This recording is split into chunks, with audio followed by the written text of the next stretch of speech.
My top tips for arriving in Ireland at least a little bit rested, plus how to kick jet lag quickly.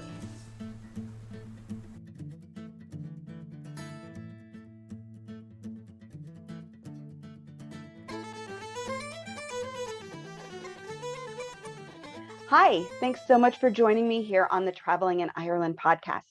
Today, I'm continuing the Planning Your Ireland Vacation series that began back in episode 124. If you're a new listener, you might want to pop back to the beginning to get all the tips. Today's episode is all about arriving in Ireland rested and the little things you can do to help combat jet lag.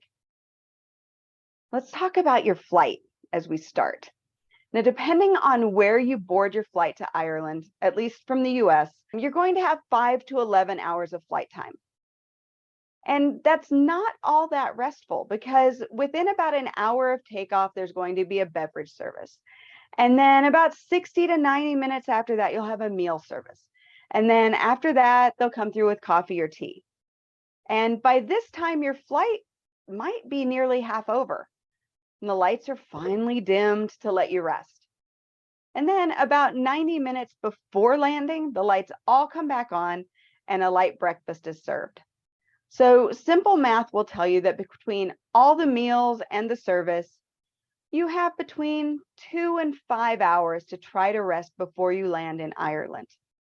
And no matter how you look at it, it's really not a lot of time. Now, the small blessing, if you're traveling with children, is that kids can sleep anywhere. And let's be honest, as a parent, you're probably doing your best to make sure that your kids are comfortable and able to sleep, which, speaking from experience, can make you even more uncomfortable. So, they're likely going to arrive more rested than the adults. Great for their attitudes, but otherwise not really so helpful, right? So let's talk a little bit about resting during your flight to Ireland and maybe a little bit even before. Because sleeping on a flight is not a skill that everybody has. I know that I am an awful flyer.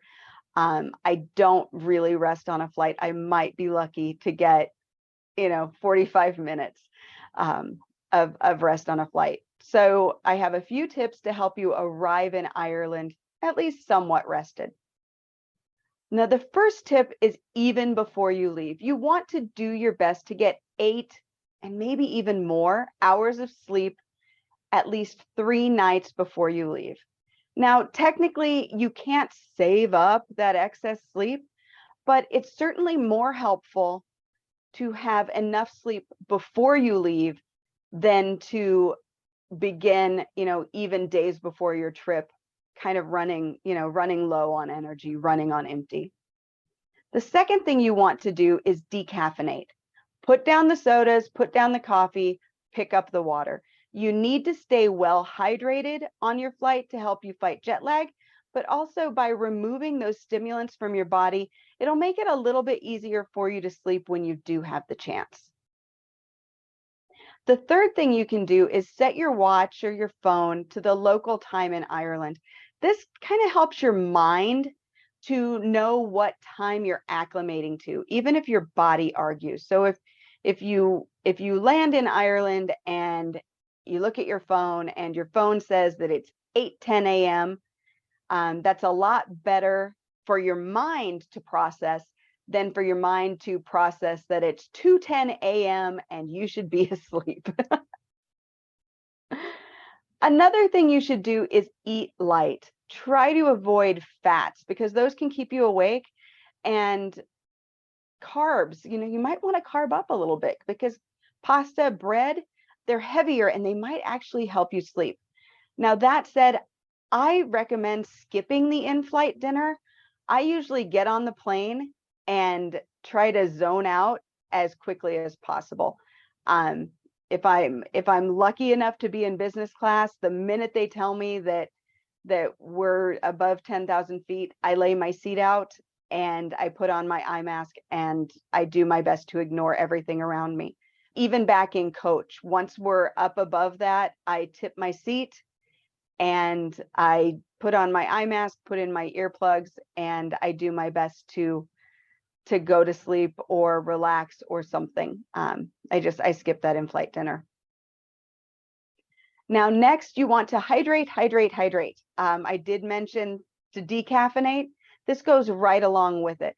You want to try to drink at least 16 ounces of water before your flight, and if possible, an 8-ounce glass of water for every hour you're in the air and awake.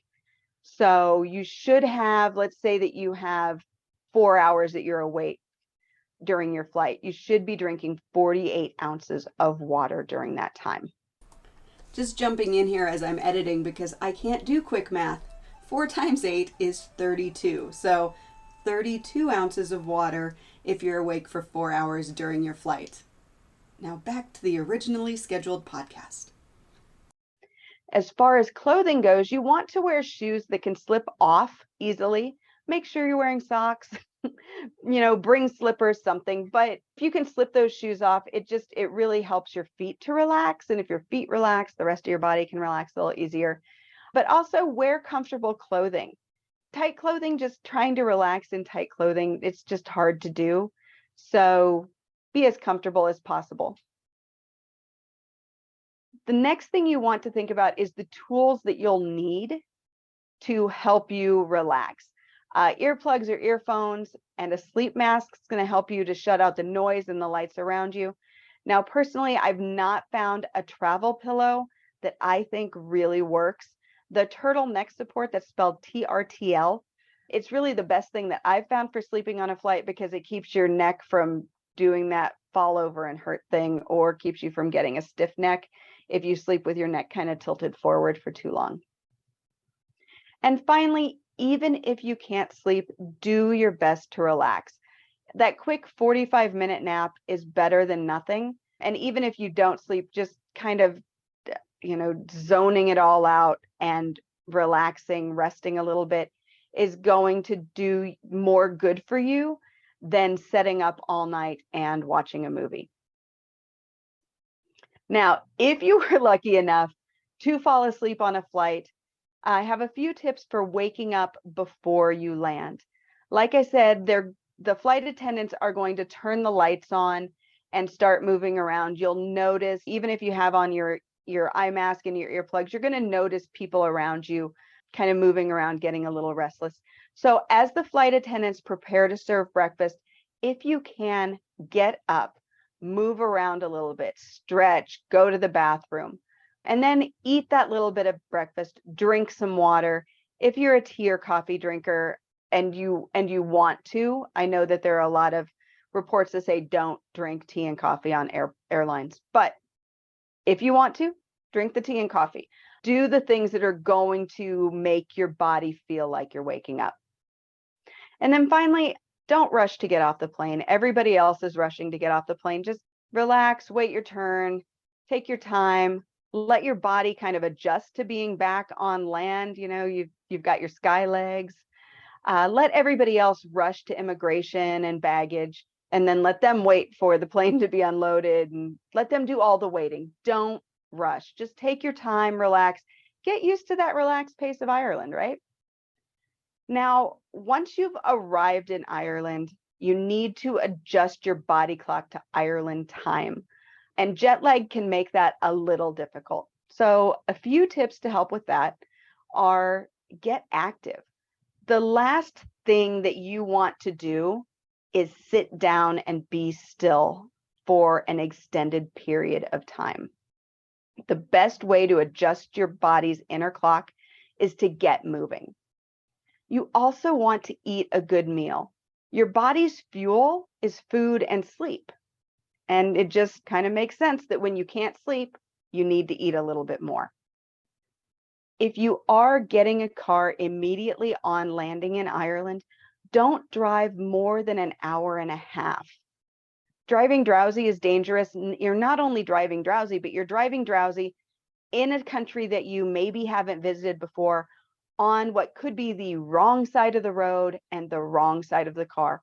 It just isn't smart to land from an overnight flight, get in a car, and drive for multiple hours. Do not do it. By the time the evening rolls around, you're going to be dragging. But don't go to bed too early, because if you go to bed too early, you're going to wake up in the middle of the night, and then you're not going to get back to sleep, and then you're going to sleep late, and you're not getting reset. So don't go to bed too early, but don't stay up too late, because you do want to get a solid 8 hours of sleep if you can that first night to help you adjust. So be sure to set an alarm the next morning, and you're still going to be tired because it's still going to probably be the middle of the night back home.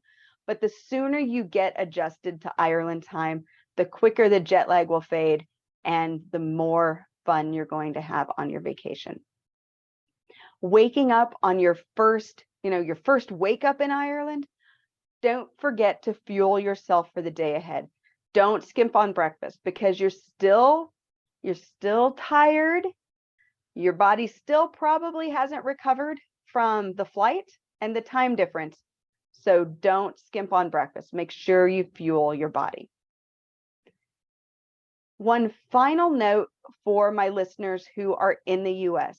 When you are returning to the US from Ireland, prepare for a long day. The eastern part of the US is 5 hours kind of behind Ireland time. The West Coast has an 8-hour difference.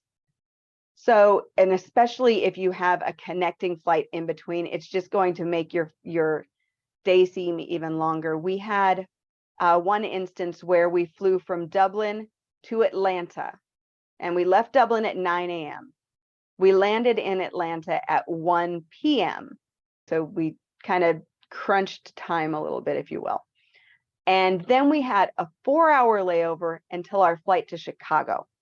So it takes a day from being 24 hours to being 30 hours, 36 hours. So just kind of keep that in mind. Your day is going to be longer. It's going to be a long day.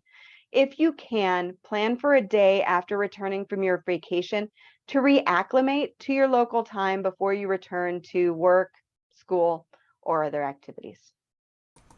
Okay, so you should be set for your flight to Ireland and your first day or two in the country.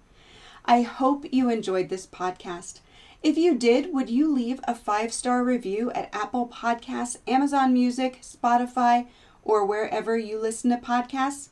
If you can't leave a review on your podcast app, you can leave a review at the Ireland Family Vacations Facebook page, or if you're listening on your phone, just snap a picture, put it in your Instagram stories, tag me, and just say something nice. As always, you can email me directly, Jody, Jody, at IrelandFamilyVacations.com with any questions or comments. Thanks so much for listening today. Until next time, slán go fóill.